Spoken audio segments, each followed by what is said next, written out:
하나님의 말씀은 요한일서 1장 3절 한 절의 말씀 보도록 하겠습니다.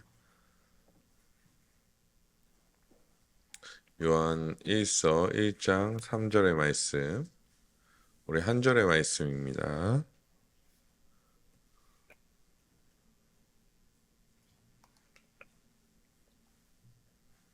함께 읽겠습니다. 시작.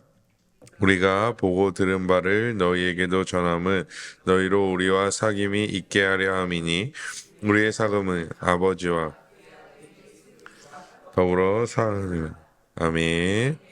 오늘도 수요 은혜 예배에 나오신 성도님들을 주님의 이름으로 환영하고 축복합니다. 오늘은 성도의 교통의 부분을 살펴보도록 하겠습니다.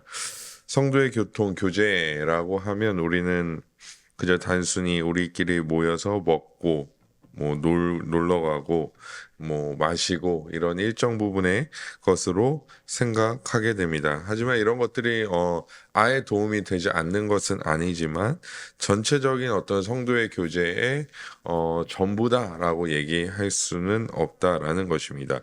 그래서 이 성도의 교제 부분에 대해서 오늘 말씀을 통하여 어떠한 것이 참된 성도의 교제인지를 함께 말씀 나누도록 하겠습니다. 웨스트민스터 신앙고백서 26장 1항을 우리 함께 읽어보도록 하겠습니다. 시작.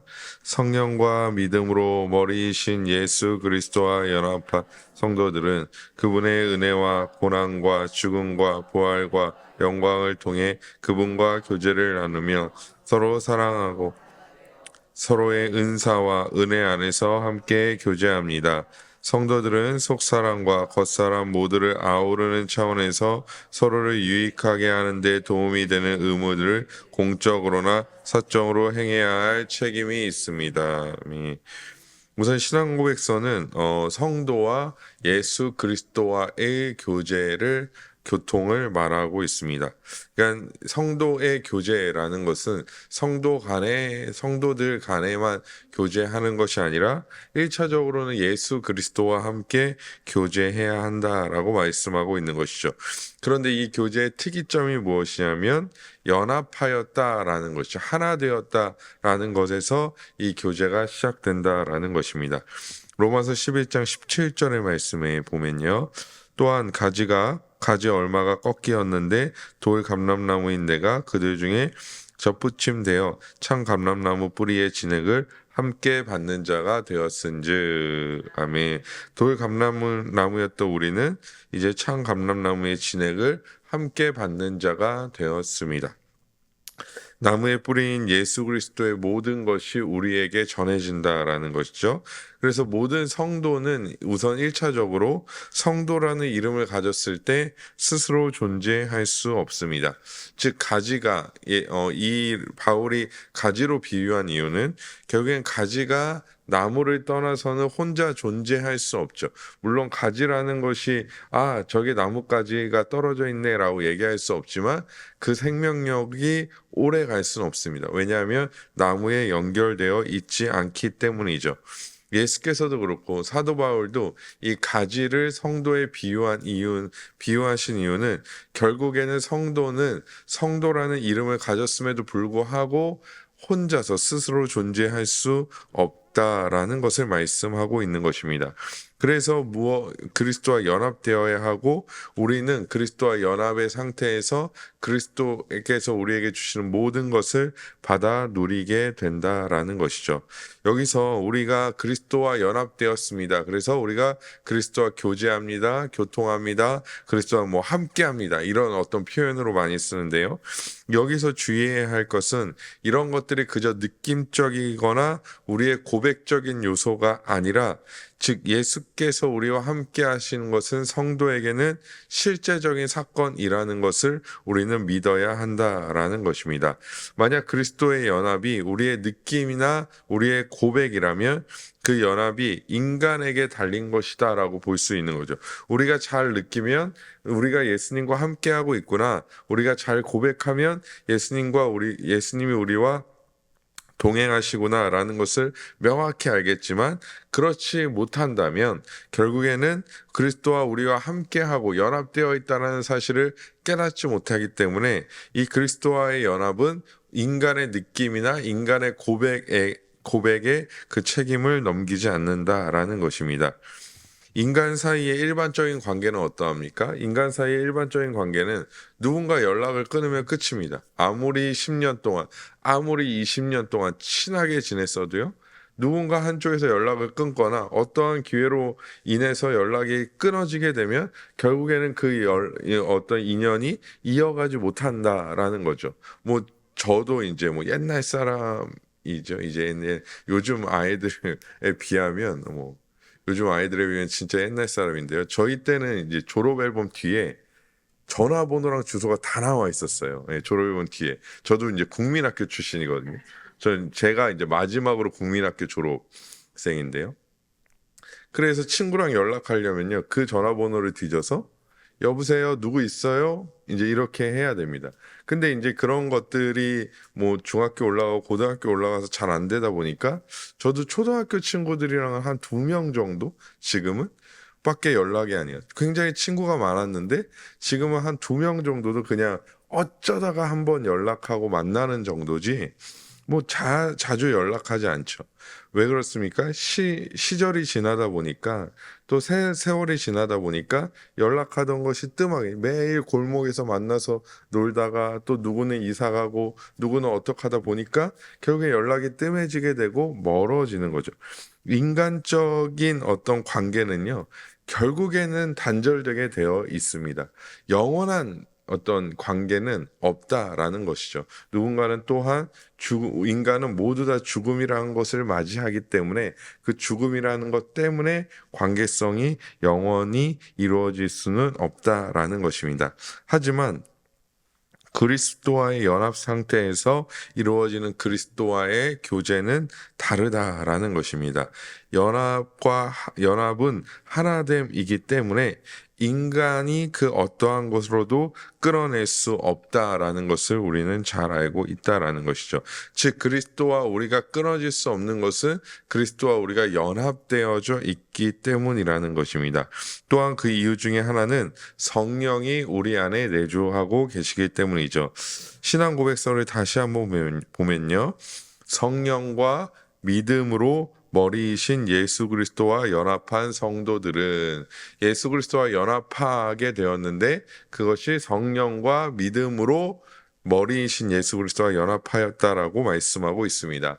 성령은 저도 이제 이번 학기 때 성령론에 대해서 배우고 있는데요. 성령은 우리 안에 아버지와 아들이 우리 안에 보내주셔서 우리 안에 내주하신다면 절대 나가시지 않습니다. 그러니까 성령이 막 여기 있다, 저기 있다 하시는 분이 아니라는 것이죠. 우리가 초청한다고 오시거나 초청하지 않는다면 안 오시는 분이 아니라 우리가 예수 그리스도를 믿을 때 우리 안에 내주하셔서 믿는 그거 순서를 다 설명드릴 수는 없지만 우리 안에 내주하셔서 보내신 성령으로 말미암아 우리가 예수 그리스도를 믿게 되는데 그 성령은 우리 안에 내주하셔서 우리를 떠나지 않으신다라는 것입니다. 그래서 우리가 성령에 대해서 나중에 제가 또 말씀드릴 일이 있다면 한번 말씀드리고 싶은 마음이 있는데요. 성령에 대해서 우리 특히 한국 교회가 많이 오해하고 있는 것 중에 하나가 성령의 능력이라거나 어떤 외적인 현상이라거나 어떤 다양한 어떤 하나님의 단순한 힘이라거나, 여기서 중요한 건 이제 단순한 힘이라는 표현인데요. 그렇게 단순한 힘이라거나 이렇게 이렇게 뭐라고 얘기할까요? 격화되어 있는 어떤 성령 하나님에 대하여 격화되어 있는 모습들과 상태들이 굉장히 많이 있다라는 것이죠. 하지만 성령께서는 하나님이시고요. 우리 안에 내주하셔서 결국에는 절대 나가지 않으신다라는 것입니다. 근데 그 어떠한 것도 주의 성령을 우리 안에서 내쫓을 수 없다라는 것이죠. 참된 신자가 있는데요. 그 신자가 우리가 지난번에 배웠던 것처럼 지난주에 말씀 들었던 것처럼 그 신자가 진짜 참된 신자처럼 보이지 않는다 할지라도 하나님께서 그 신자를 정말로 택하시고 인도하셨다면 그 신자의 마음 가운데는 성령이 계신 것이죠. 아무리 죄가 많다 할지라도 그 죄가 성령을 내쫓지는 못한다라는 것입니다. 그런 성령은 끊임없이 우리 마음 가운데 우리 안에 계셔서 진리를 선포하시고 말씀으로 역사하여 주십니다.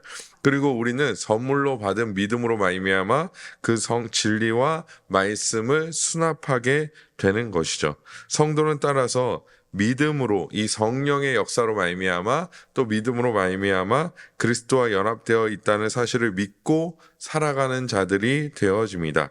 그래서 성도는 이제 그리스도로부터 주어지는 것들을 받아 누리게 된다라는 것이죠. 그리스도가 우리에게 주셨을 때 성령은 그것을 우리에게 적용하시고 우리는 그것을 믿음으로 수납하게 됩니다. 다시 한번 말씀드리자면요. 예수 그리스도께서 이미 십자가와 부활로 말미암아 이루신 모든 우리에게 주시는 은혜와 은덕들을 성령께서 우리에게 적용하시고 우리는 믿음으로 그것을 수납, 즉 받아들인다라는 것입니다. 먼저 갈라디아서 2장 20절을 보시면요. 좀 길기 때문에 저 빨간 글씨만 좀 보도록 하겠습니다. 빨간색 글씨만 보면요. 내가 그리스도와 함께 십자가에 못 박혔다라고 말씀하고 있습니다. 혹시 우리 성도님들 중에 못 박히신 분 있으십니까?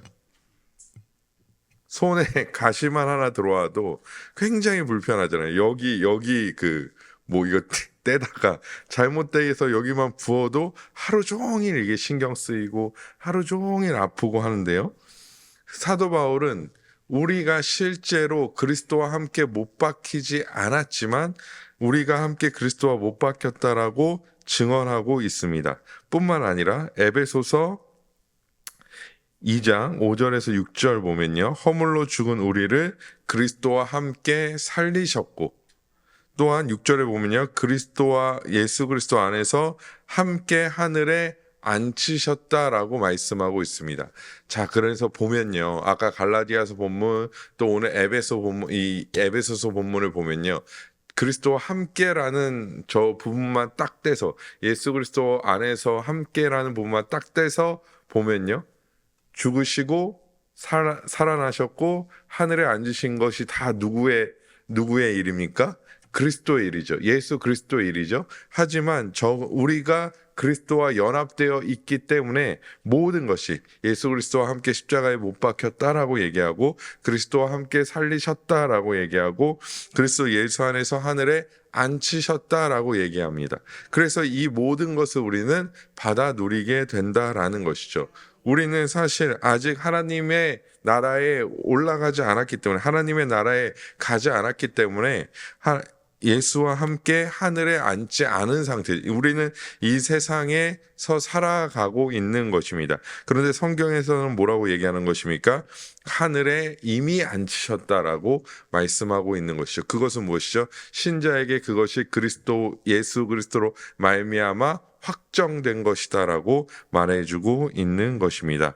그리스도의 부활을 우리의 것으로 여겨주셨고 예수의 부활로 우리를 의롭다 하셨음을 로마서에서 또한 증언하고 있습니다. 즉 결국엔 이렇게 보면요. 사실 우리는 그리스도의 연합, 그리스도와의 교제로 우리가 그리스도께 무엇을 해드리는 것은 없지만 우리는 누리는 것만 있죠. 그런데 예수께서는 그것을 뭐라 하시지 않는다라는 것입니다. 사실 이것이 은혜이기도 합니다. 우리가 예수 그리스도께 무엇을 보태드릴 것이 전혀 없기 때문이죠. 우리가 예수 그리스도께 무엇을 보태드릴 그리스도의 영광이 부족해서 그리스도의 무엇이 부족해서 보태드릴 것이 단 하나도 없다라는 사실을 또한 반증해 주고 있는 것입니다. 그는 완전하시며 부족함이 없으시기에 우리가 그와 연합되었다면 우리는 그저 누릴 뿐이라는 것입니다. 우리에게 그것은 부족함 없이 주어질 것입니다. 하지만 우리가 그것을 누리지 못하는 이유는 무엇입니까? 결국에 우리의 죄악 때문이라는 사실을 우리는 이 부분에서 한 번쯤 돌아보아야 합니다.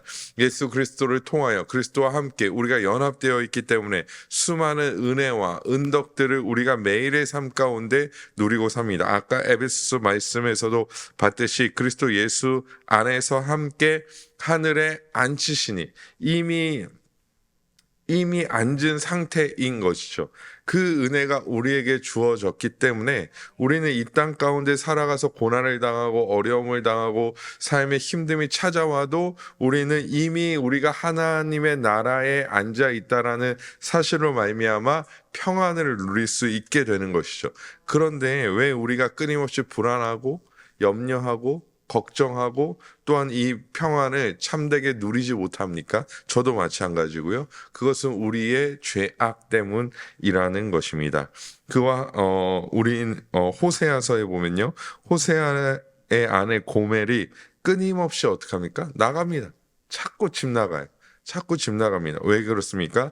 외부에서, 밖에에서, 그 집 안에서, 호세아의 품 안에서, 그 가정 안에서에 누릴 수 있는 것을 누리지 아니하고 끊임없이 어떻게 하는 것이죠? 밖에서의 유익을 추구하기 때문이라는 것입니다.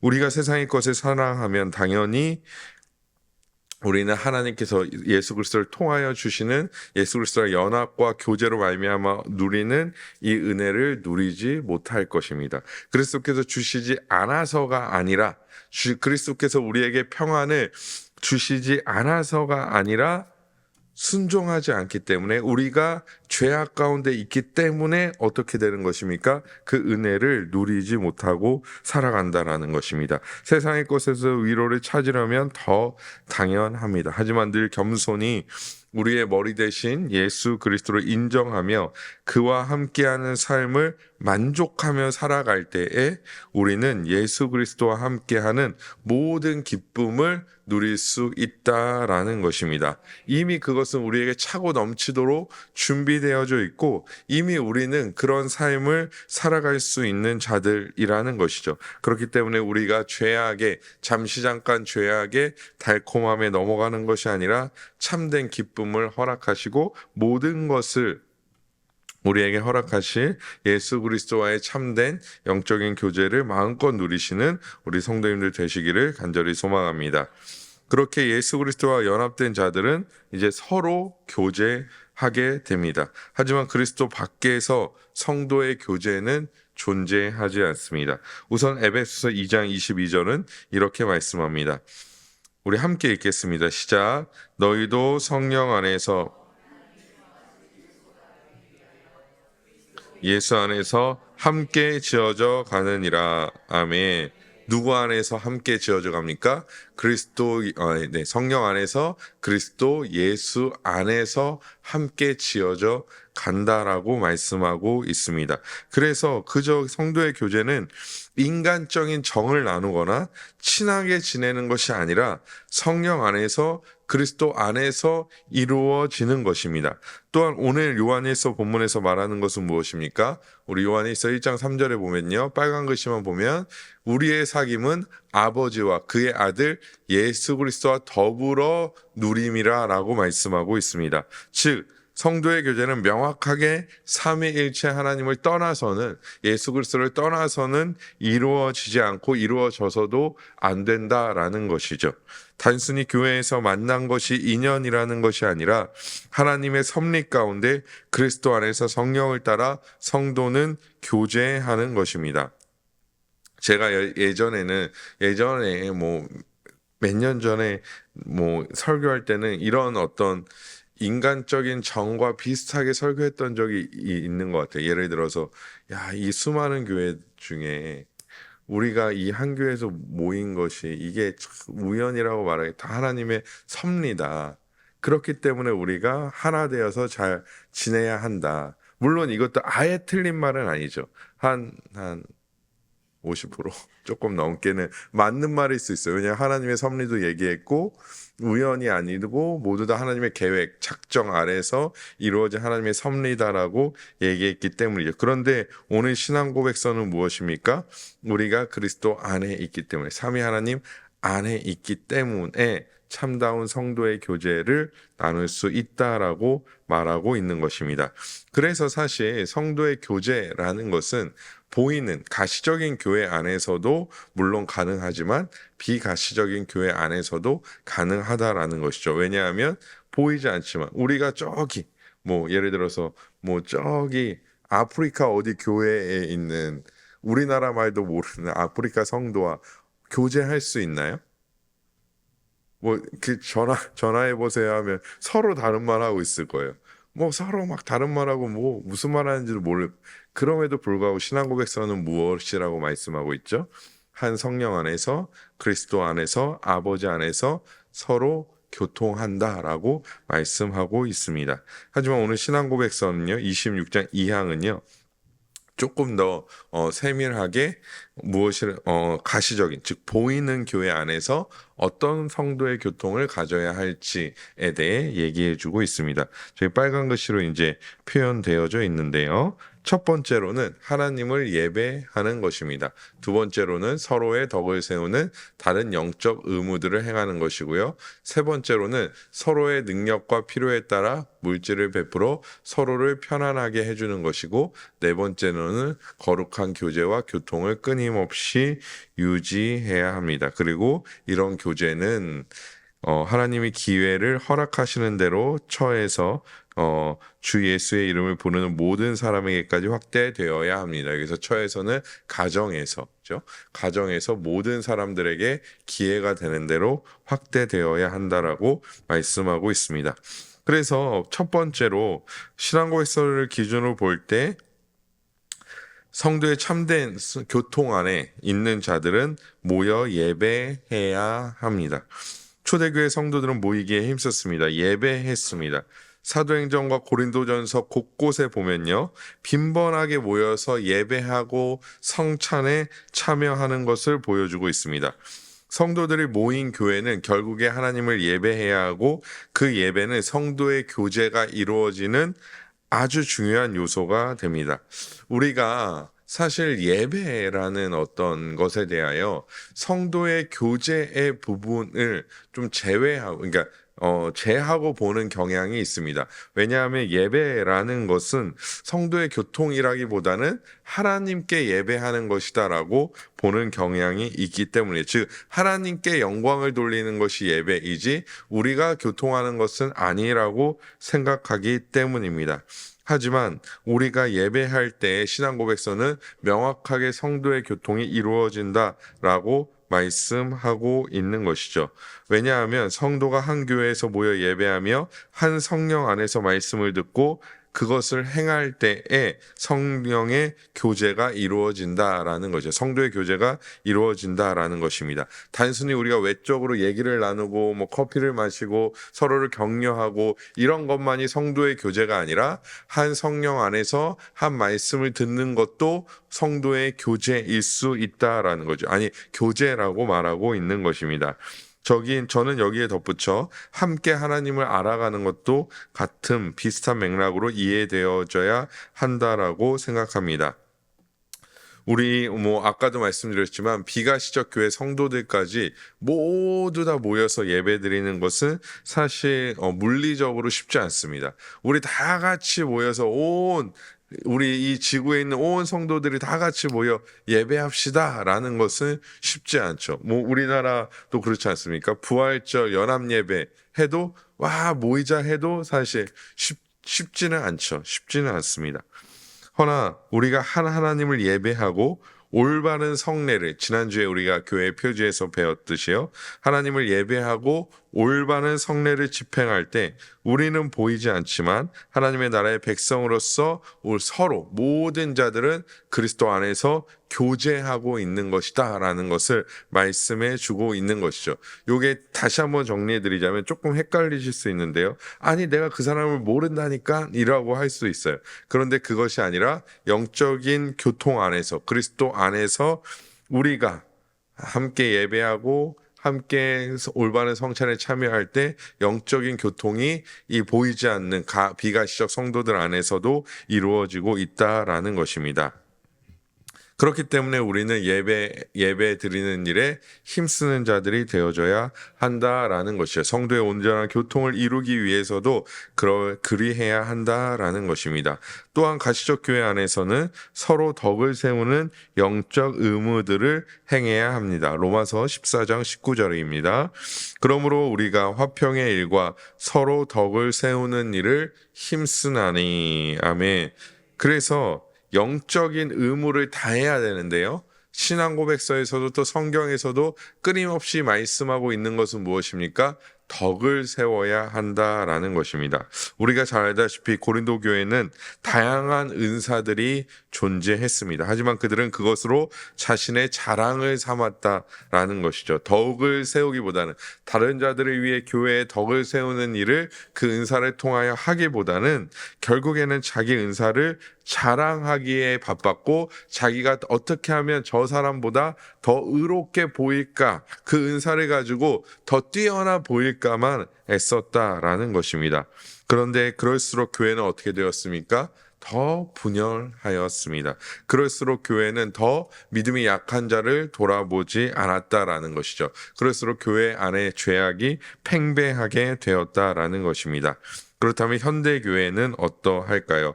은사뿐 아니라 직분까지 자랑으로 삼습니다. 이렇게 얘기하면 또 뭐 직분자들을 좀 타겟으로 한다라고 생각하실 수 있는데요. 사실 이제 뭐 우리 저희 교수님들이랑도 얘기하지만 거의 교회의 뭐 90% 넘는 저희 담임 목사님 안 계시지만 지금 듣고 계시겠지만 90% 넘는 그 문제는 목회자에게 있다. 저는 이제 90%를 좀 줄인 거고요. 교수님들은 이제 목사님들 그렇게 안주하는 것 같은데, 뭐 저희 김성욱 교수님 말고요. 예, 김성욱 교수님 말고. 저희 조직 신학 쪽이 조금 더 약간 뭐래 비판적이, 예, 거의 어떤 교수님은 거의 100% 목회자의 잘못이다라고 막 얘기하더라고요. 왜냐면 말씀 잘 전하고 막 그러면 성도들이 그렇게 되겠냐 막 이렇게 이런 식으로요. 근데 이제 제가 이제 이 직분을 얘기하는 이유는 결국에는 교회가 직분자들의 섬김으로 인하여 세워지고 또 그들의 섬김으로 인하여 교회가 또 더 아름답게 세워져 가기 때문입니다. 그래서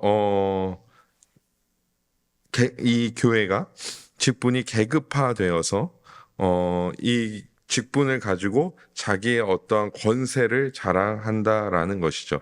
물론 영적인 권위를 인정해야 합니다. 제가 이렇게 말씀드린다고 해서 뭐 장로님들의, 목사님의 영적인 권위를 인정하지 않고 막 막대하라는 것이 아닙니다.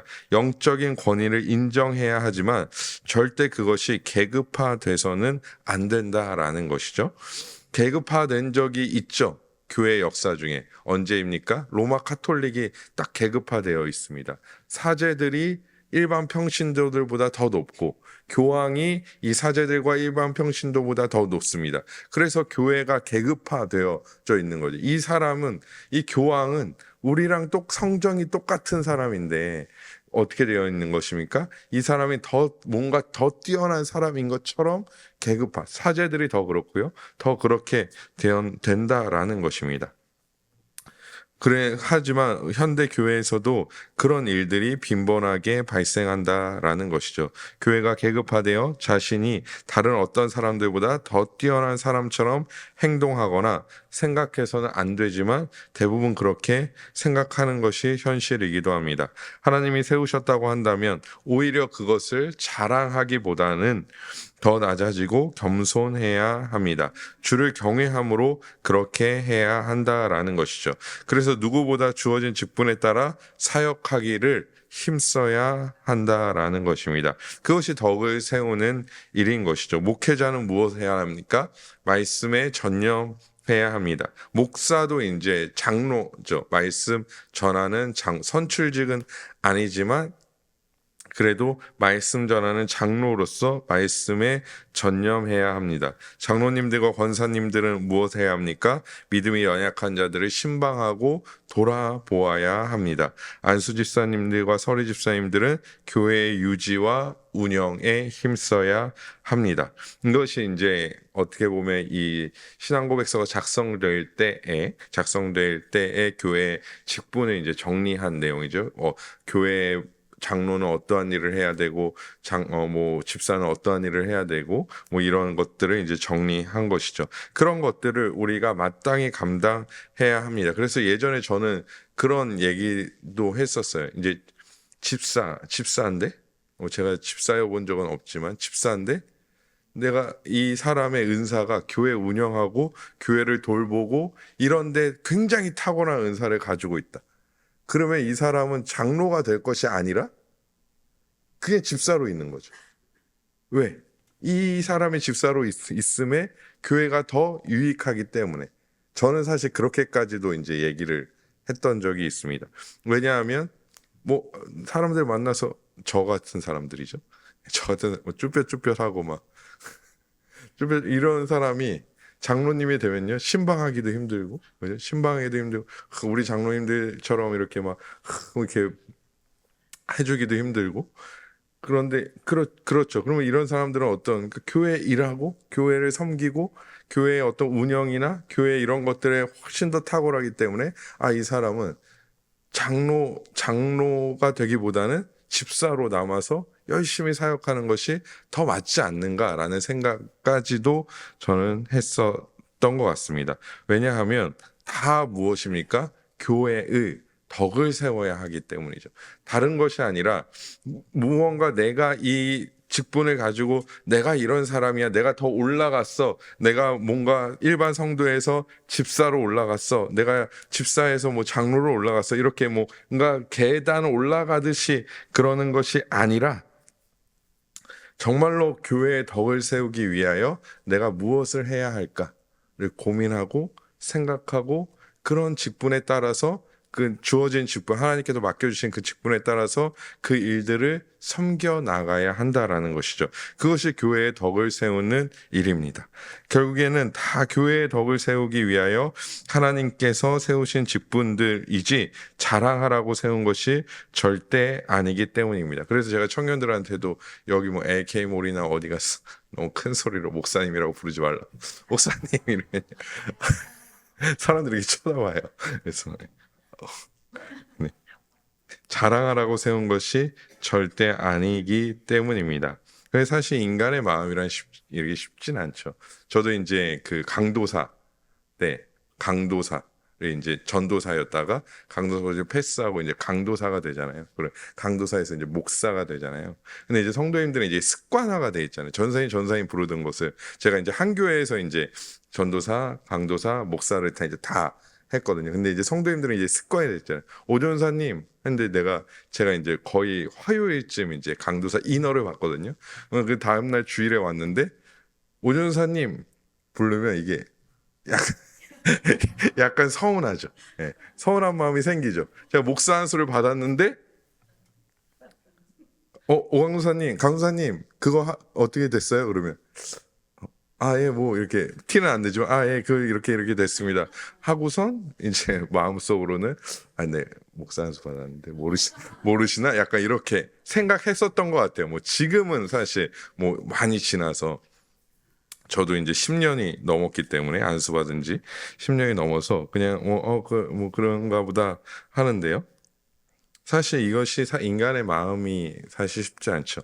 그럴 때일수록 우리는 더 겸손하게 힘쓰고 내가 주의 몸된 교회를 어떻게 덕으로 세워가야 될지를 고민해야 할 것입니다.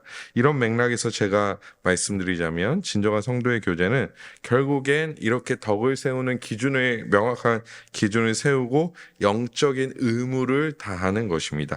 로마서 15장 1절입니다. 믿음이 강한 우리는 마땅히 믿음이 약한 자의 약점을 담당하고 자기를 기쁘게 하지 아니할 것이라. 아멘.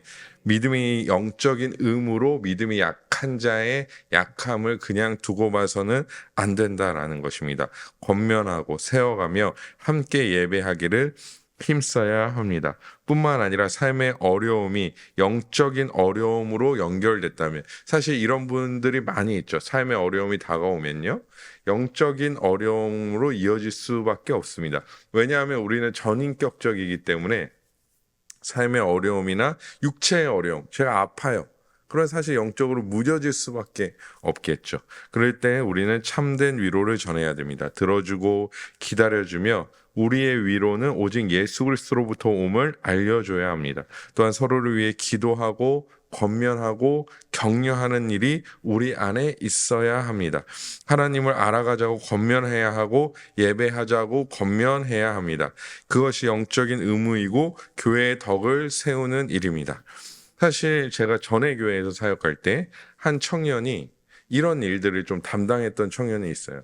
이제 양육이라는 걸 하거든요. 양육이라는 것을 이제 평일 저녁에 이제 해요. 평일 저녁이면 사실 쉽지는 않죠. 왜냐면 직장인들은 퇴근하고 막 8시에 시작인데 막 밥도 잘 못 먹고 막 와야 되는 친구들도 있고 막 또 집에 가서 쉬고 싶잖아요. 퇴근만 기다렸는데 또 교회 가서 뭔가를 배워야 한다면 이게 쉽지 않은 거죠. 수요예배, 금요예배도 가야 되는데 화요일에 양육도 가야 되고 뭐 토요일에 리더 모임도 가야 되면 뭐 어떤 청년 나는 언제 쉬나 막 이렇게 얘기했던 친구들도 있는데요. 근데 양육 시즌이 되면요, 사실 이게 약간 이 청년들을 어떻게 이렇게 해가지고 더 많이 이 양육을 듣게 할까? 근데 저는 그런 고민을 진짜 안 했어요. 왜냐하면 제가 막 자신이 있어서가 아니라 그런 일을 해주는 친구들이 있었어요. 야, 가서 듣자. 계속 카톡하고, 너 했냐? 뭐, 등록했어? 했어? 뭐, 심지어 내가 책 사줄 테니까 와서 한번 해봐. 막 그래서 어느 날 양육을 갔는데요, 막 100명이 넘게 앉아 있는 거예요, 청년들. 좋죠. 마음이 막 좋아요. 근데 그걸 제가 잘나서 그런 게 아니라 이런 마음이 있었던 것이죠. 함께 알아가고자 하는 마음. 내가 하나님을 알았더니 너무 좋아서, 내가 하나님을 예배했더니 너무 좋아서 옆에 있는 친구도 같이 예배했으면 좋겠고, 같이 하나님을 알아갔으면 좋겠고, 영적으로 함께 성장했으면 좋겠고, 그런 대화들과 그런 이야기들이 많이 넘쳐났으면 좋겠다라는 마음이 있기 때문에 어떻게 하는 겁니까? 자기가 책값을 내줄 테니까. 뭐 큰 돈이 아니더라도 내줄 테니까 그래서 와봐라. 너가 오기만 한다면 내가 매주 서브웨이 샌드위치 사줄 테니까 와서 같이 하자. 뭐 그걸 매주 사달라 하겠습니까? 한 2번 얻어먹으면 안 하겠. 그렇게 했다라는 얘기를 후에 나중에 들었어요.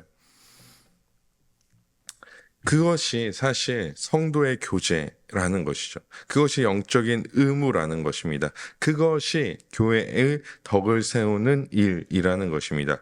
그래서 우리는 내 말과 행동이 또한 나의 신앙생활 중에 이렇게 교회의 덕을 세우고 믿음이 약한 자의 약점을 담당하고 있는 부분이 있는가를 살펴보아야 합니다.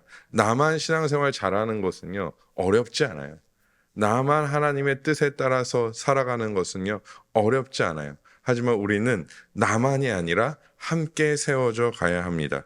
제가 이제 매주 이제 제 아이에게서 죄송한데요. 제 아이랑 이제 가족들끼리 밥을 먹고 있으면 기도하자 그래요. 기도하자, 우진아 기도하자 하면 이렇게 손을 모아요. 근데 이 아이가 이제 손을 모으고 저희처럼 하나님 하면 이제 뭐 가끔 그러잖아요. 함께 밥 먹으러 왔는데 뭐 목사님 기도해 주시죠. 그러면 어떤 목사님은 막 10분 동안 기도하고 앞에서 막 해물탕 막 끓고 있는데 막 10분 동안 기도하고 그랬는데 이제 뭐 그렇잖아요. 그러면 우리도 막 힘든데 기도하자, 하나님 아버지 감사합니다, 뭐 이럴 때까지 가야 돼. 근데 한 2-3마디 지나가면요, 아이가 이제 막 밖에 창문도 보고요, 막 어쩔 때는 막 국도 먼저 떠서 막 먹, 중간에 멈춰서 우진아, 안 돼. 가만히 있어야 돼. 그래서 또 하면 얘가 또 손 모아요. 또 하나님 그래서 우리 가족 건강하게 해주시고 이제 뭐 이런 기도를 이제 하면요, 얘가 중간중간에 3번이고 4번이고 계속 딴청을 피우죠. 네, 딴청을 피우죠. 어제도 이제 그래서 혼났는데 먹지 말고 기다려 했는데 계란을 먼저 먹더라고요. 그래서 기도하고 먹어야지네. 이제 막 그랬는데요. 이 쉽지 않죠. 마치 이것과 비슷해요. 믿음이 약한 자의 약함을 담당하는 것이요. 쉽진 않습니다. 예. 우리가 권면해도요. 말 듣지 않을 수도 있어요. 우리가 막 책값 내줄게, 뭐 해줄게, 뭐 해줄게, 뭔가 온갖 유혹이라는 단어 쓰면 좀 그렇지만 유혹을 깔아놔도요, 넘어가지 않을 수도 있어요. 하지만 그럼에도 불구하고 우리는 기회가 될 때마다 이 영적인 의무를 다해야 합니다. 그러면요, 어느 날 저희 아이도 그렇거든요. 어느 날은 가만히 앉아서 손 모으고 기다리고 있어요. 어느 날은, 예, 매번 그런 건 아닙니다. 어느 날 아주 간헐적으로 예, 그렇습니다. 예, 그런 일들이 우리 안에 일어날 수 있다라는 것입니다. 성경과 신앙 고백서는요, 더 나아가 외적인 부족함도 채워주어야 한다라고 말하고 있습니다. 초대교회 당시는 우리가 잘 알다시피 예수 그리스도를 믿는다는 이유로 핍박을 당하거나 경제적인 어려움에 빠진 자들이 꽤나 많이 있었습니다. 그래서 남의 집 종노릇을 하면서 예수님을 믿었던 자들이 많았죠. 초대교회에서는 이들을 모른 척하지 않았습니다. 초대교회에서는 이들을 향하여 도움의 손길을 내밀었고 그들과 함께 하기를 주저하지 않았다라는 것입니다. 물론 무언가 도박을 하거나 막 욕심을 내서 가난하게 된 경우까지 적용시키는 것은 무리가 있을 수 있을 것입니다. 하지만 의도치 않게 어려움을 당한 자들에게 우리는 형편에 따라 베풀고 채워줌을 가져야 한다라고 말씀합니다. 아까도 말씀드렸듯이 초대교회 당시에는 예루살렘에 특히 이런 일들이 이제 예루살렘을 중심으로 박해가 많이 이루어졌기 때문에 왜냐하면 예루살렘이 이제 유대인의 본거지 아닙니까? 거기서 예수를 믿으면요 더 많은 핍박과 더 많은 시련과 더 많은 경제적 어려움이 찾아오죠. 그래서 예루살렘의 박해가 심했기 때문에 오히려 이방 교회 성도들이 그래서 이제 사도 바울도 그런 고마움을 이제 자꾸 표현하지 않습니까?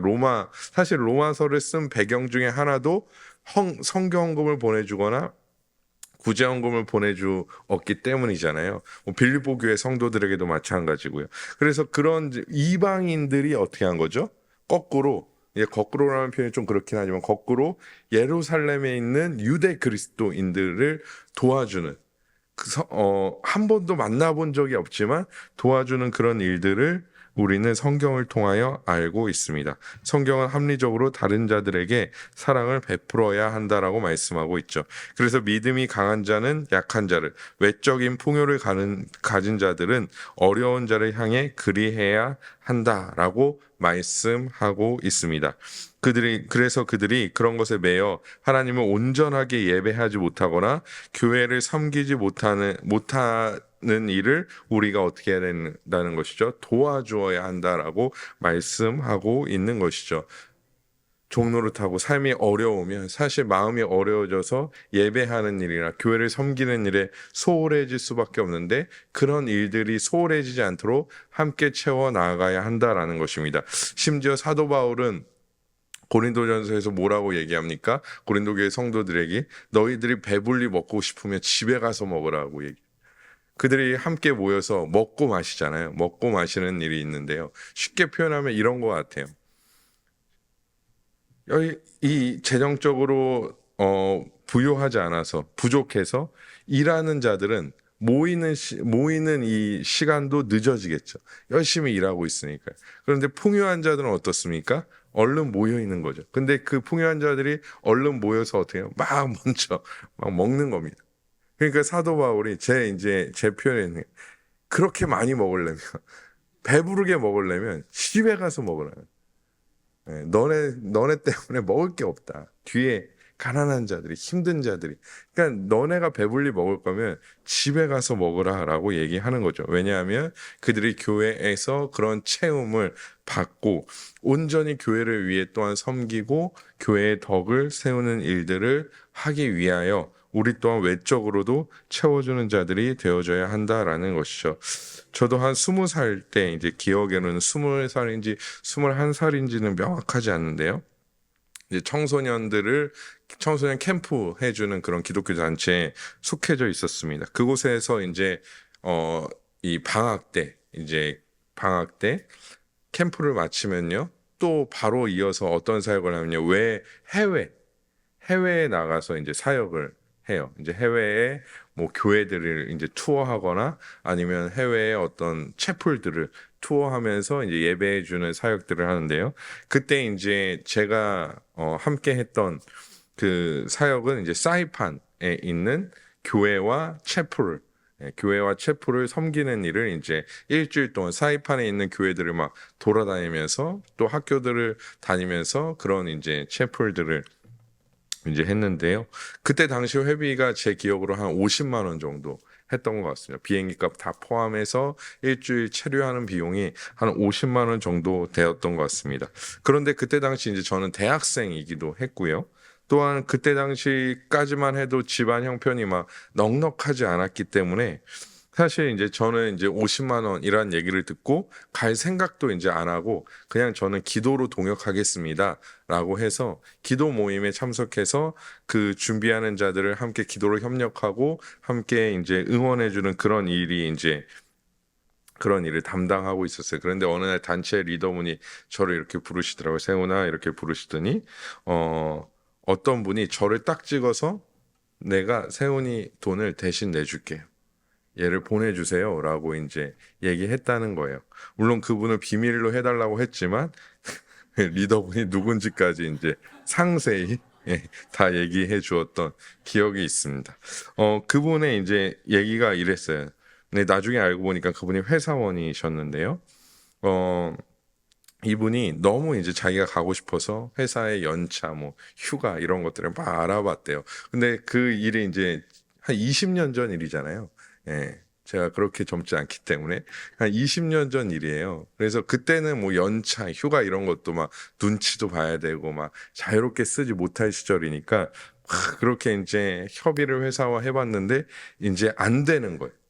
이게 협의가 잘 안 돼서 참석을 못 하게 되었는데 이미 자기는 가려고 돈도 준비해 놓고 다 해놨는데 결국엔 회사와 협의가 잘 안 돼서 이걸 이제 어떻게 해야 되지 고민하다가 이 돈을 다시 통장에 넣기보다는 내가 누구 한 명을 보내줘야겠다라고 생각했고요. 제가 그때 당시만 해도 이제 티를 많이 내는 성격이었기 때문에 가고 싶다는 티를 좀 냈나 봐요.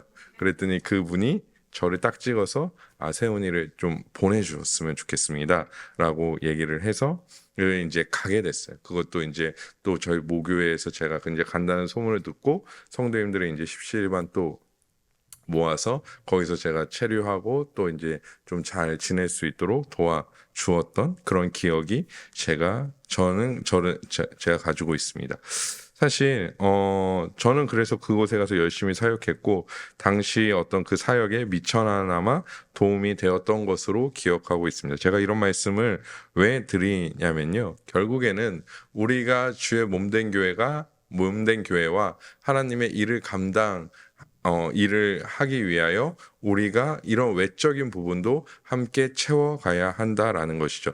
단순히 그것이 어떤 헌금이나 이런 어떤 금액적인 어떤 재정적인 것뿐만 아니라 우리의 힘이나 우리의 어떤 헌신이나 우리의 순종을 통해서도 그런 일들을 감당할 수 있게 된다라는 것이죠. 단순히 누군가를 돕고 헌금하는 일이 우리의 의가 된다면 그것이 무슨 소용이 있겠습니까? 우리의 도움으로 누군가 회복하고 위로를 얻고 물론 그것이 1차적인 원인은 아니지만요. 회복하고 위로를 얻고 그래서 힘을 다해 하나님을 섬기고 교회를 섬길 수 있다면 오히려 그것은 우리에게 더 큰 유익으로 다가올 줄 믿습니다. 그래서 성도의 교제는요. 단순히 친하게 지내고 놀러가고 밥 먹고 차 마시는 것이 아닙니다. 오히려 누군가는 나서서 그런 모임을 교회의 덕을 세우는 교제로 또한 예배의 자리를 안내하는 그런 교제로 참된 격려와 위로가 있는 그런 교제로 바꾸어 나아가야 한다라는 것이죠. 그냥 지금까지 이렇게 해왔기 때문에 이것이 성도의 교제야라고 우리는 이렇게까지밖에 못해라고 얘기하는 것이 아니라 그건 성도의 교제가 아니니까 물론 아까도 말씀드렸지만 차 마시고요. 어딜 놀러 가고 같이 놀러 가고 무엇을 하는 것도 어떤 아주 미진한 동력이 될 수는 있을 수도 있을 거라고 생각합니다. 제가 한 100번 양보해서요. 할 수 있을 거라고 생각합니다. 하지만 그런 어떤 목적성을 아예 버리고요. 그냥 우리 봄 됐으니까 벚꽃까지. 제가 지난주에 이제 저희 청년들한테 그랬거든요. 이제 4월 초 되면 벚꽃 피니까 벚꽃 보러 가자. 그게 성도의 교제일까요? 아니, 그냥 벚꽃 보러 가는 겁니다. 예. 그러니까 제가 말씀드리고자 하는 것은 억지로 그것을 성도의 교제라는 틀 안에 끼워 맞출 필요가 없다라는 것이죠.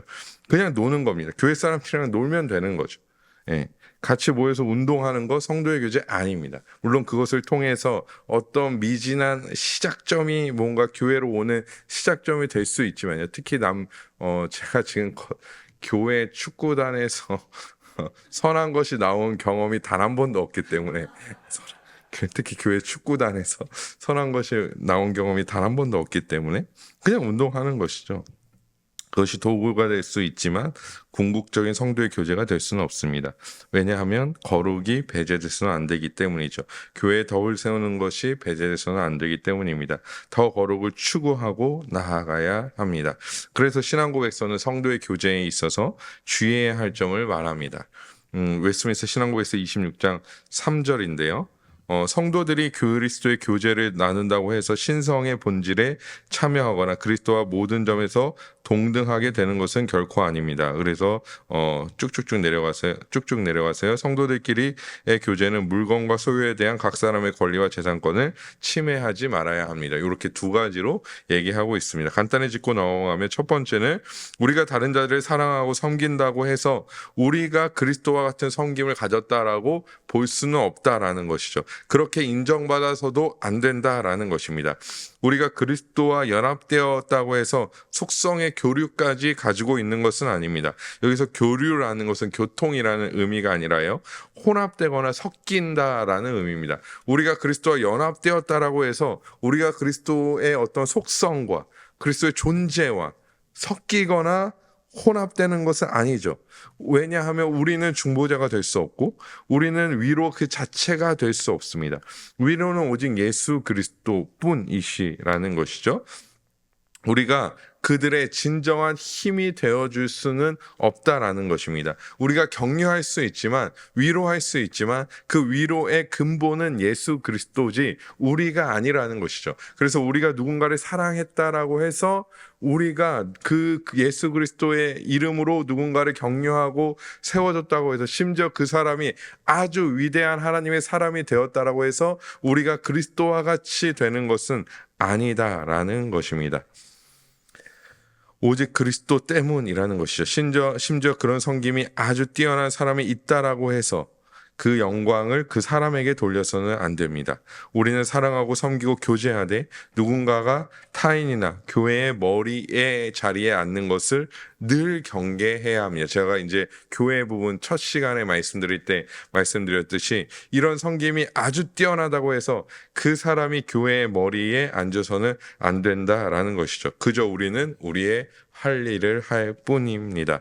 신앙고백서는 심지어 이런 것을 뭐라고 얘기합니까? 신성모독이라고 얘기하고 있습니다. 저도 이 말에 동의합니다. 차라리 그것을 위해서라면 내가 하나님의 자리에 앉고 싶어서 내가 그리스도의 자리에 앉고 싶어서 그런 일을 한다면 아니 그런 영광을 취하기 위해서 많은 사람들의 박수를 받기 위해서 그런 일을 하고 있다면 차라리 그 일을 안 하는 것이 훨씬 더 유익이 될 것입니다. 두 번째는 물건과 재정의 소유권의 문제입니다. 누군가 연약한 자들이 재정적으로 돕는다고 할지라도 재정의 권리는 그 사람에게 있습니다. 사도행전 4장 32절입니다. 믿는 무리가 한 마음과 한 뜻이 되어 모든 물건을 서로 통용하고 자기 재물을 조금이라도 자기 것이라 하는 이가 없더라. 아멘. 성경에서 뭐라고 얘기하고 있습니까? 그 재물이 그 사람의 자기 재물이라고 말하지만 자기의 것이라고 하는 이가 하나도 없다라고 한 것이지 그 사람의 권리가 교회의 것이다라고 얘기하는 것은 아니죠. 공산주의처럼 너가 번 돈 다 국가에 바치고 공정하게 분배하자. 뭐 그게 공정도 아니지만요. 공정하게 분배하자. 이런 것이 아니라는 것입니다. 우리가 번 것을 다 교회 헌금에 내세요. 그리고 우리가 균등하게 나눠주겠습니다. 만약에 그랬다라고 생각해 봅시다. 그러면 어떤 일이 생길까요? 그래서 저는 사실 뭐 만약에 뭐 한 100만 원을 버는데 저는 50만 원밖에 안 봅니다. 이러고 이제 그런 일이 발생하겠죠. 예. 그러니까 그 성경도 그런 어떤 공산주의식의 어떤 분배를 말하는 것이 아닙니다. 그 사람의 권리를 인정하라는 것이죠. 그리고 그 사람이 헌신하고 그 사람이 수고하는 것을 물론 그 사람은 당연하게 하는 것이지만 기쁨으로 하는 것이지만 그 혜택과 그것을 누릴 때에 당연한 것으로 누려서는 안 된다라는 의미도 가지고 있습니다. 여기서 또한 이것은 요 정도로 넘어가고요. 세 번째로 덧붙이자면 사실 이거 제가 예전에 청년사역할 때부터 조금 강조했던 건데요. 성도들끼리 모여서 죄인들의 일을 해서는 안 됩니다. 여기서 죄인들의 일이란 하나님의 영광을 가리는 모든 일들을 뜻합니다. 제가 청년들에게 뭐라고 얘기하냐면요. 각자 음주하는 것까지 내가 어찌 다 알겠냐. 술 마시는 거, 애들이 뭐 술 마시는 걸 제가 집에서 몰래 마시는데 제가 갑자기 쳐들어와서 너 술 마시고 있었지? 막 냉장고 검사하고 막 그럴 수 없잖아요. 예, 없어요. 그런데 최소한 그러니까 술 마셔도 된다라는 얘기가 아니라 최소한 같이 모여서는 그러지 말라라고 제가 사역 다녔던 교회마다 얘기를 했어요. 왜냐하면 제가 이런 장면을 한 2번 정도 목격했기 때문에 교회 애들끼리 모여서 음주하는 거예요. 심지어 만취해서 만난 적도 있어요. 만취해서 우리 교회는 저희 교회는 아닙니다. 아니, 예. 만취해서 저랑 부딪혀서 만난 적이 있어요. 제가 이것은 선하지 않다. 교회의 이름으로 예수의 이름으로 시작된 만남이 하나님의 영광을 가리고 죄인의 길을 가게 한다면 이보다 비참한 일이 어디 있을까 하는 생각이었습니다. 우리가 다른 자들에 대한 비난도 마찬가지겠죠. 개인적으로 하는 거 뭐 어떻게 알겠습니까? 제가 차에서 뭐 이렇게 얘기한다고 뭐 제 블랙박스 까보지 않는 이상 모르시잖아요. 제 블랙박스를 보시면 저는 그거를 이제 몰래 어떻게 알겠습니까? 그런데 모여서 비난하고 모여서 비판하고 모여서 시기하고 모여서 질투하고 그런 일들 모여서 평가하고 판단하고 그런 일들은 절대 교회의 덕이 되지 않습니다. 그러기에 우리는 이런 일들을 멈추고 오로지 성경적이며 올바른 성도의 교제를 추구하는 저와 여러분이 되어줘야 할 줄 믿습니다. 진짜 누군가 비판받을 일을 했다면 우리는 어떻게 해야 합니까? 교회의 권징의 순서에 따라 그것을 교회에 먼저 가서 그러지 마라고 얘기하고 그래도 말을 안 들으면 교회나 목회자에게 알리고 그래도 말을 안 들으면 교회가 그것을 공식적으로나 비공식적으로 권징하고 그렇게 교회의 절차를 처리해 가면 될 일이지 그것을 비난하고 비판하는 어떤 도마 위에 올려서는 안 된다라는 것입니다. 그것이 주는 유익이 전혀 없다라는 것이죠. 교회 권징의 유익은 무엇입니까? 결국에는 그것을 통해서 그 사람이 돌아오게 합니다. 하나님께 교회로 돌아오게 하는 아주 선한 역할과 목적을 가지고 있습니다. 그런데 우리가 커피 마시면서 우리가 식탁에서 하는 비난과 비판은 어떠한 유익이 있죠? 아무런 유익이 없습니다. 아무런 유익이 없죠. 마치 유익이 있는 것처럼은 보입니다. 그 사람보다는 내가 조금 더 나은 사람이다. 그런데 절대 그것은 우리의 유익이 되지 않는다는 사실을 우리는 깨달아야 합니다. 그래서 이 세 번째는 신앙고백서에서 적혀 있지는 않지만 제가 개인적으로 사역을 하다가 경험상 우리가 모여서 죄인들의 일을 해서는 안 된다라는 것을 또한 기억해야 할 줄 믿습니다. 사랑하는 아들표교회 성도 여러분, 우리는 누구도 자신의 공로를 자랑할 수 없는 예수 그리스도의 은혜로 말미암아 구원을 받았고 성령이 우리 안에 거하시어 한 형제 자매가 되고 한 몸 된 자들임을 고백합니다. 이 안에는 어떠한 차별도 없고 구분도 없습니다. 세상의 뛰어남이 이곳의 뛰어남이 되지 않습니다. 세상의 성공이 이곳에서의 성공은 절대 아닙니다. 고린도전서 12장 13절입니다. 우리가 유대인이나 헬라인이나 종이나 자유인이나 다 한 성령으로 세례를 받아 한 몸이 되었고 또 다 한 성령을 마시게 하셨느니라. 아멘. 유대인이나 헬라인이나 종이나 자유인이나 다 무엇입니까? 동일한 성령을 받았고 동일한 세례를 받았다라고 말씀하고 있습니다. 이 자리에 아주 특별한 세례를 받으신 분 있으신가요? 없습니다. 아주 특별한 세례를 받으신 분 없습니다. 아주 특별한 다른 성령께서 내주하시는 분이 있으신가요? 내 성령은 달라. 이러신 분 있으신가요? 말씀해 주시면 바로 이단 쪽에 이단 관련된 분과 연결해서 바로 신고하도록 하겠습니다. 다 동일해요. 0.00001% 아니 무엇을 얘기해도 그 틀림이 없습니다. 내가 다른 자들보다 더 특별하다는 생각과 교만이 우리의 온전한 성도의 교제를 어그러뜨릴 것입니다.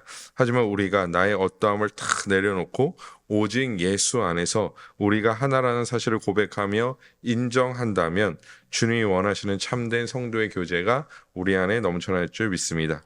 그래서 이 말씀을 읽고 오늘 설교를 마무리하도록 하겠습니다. 갈라디아서 3장 28절입니다. 함께 읽겠습니다. 시작. 너희는 유대인이나 헬라인이나 종이나 자유인이나 남자나 여자나 다 그리스도 예수 안에서 하나이니. 아멘.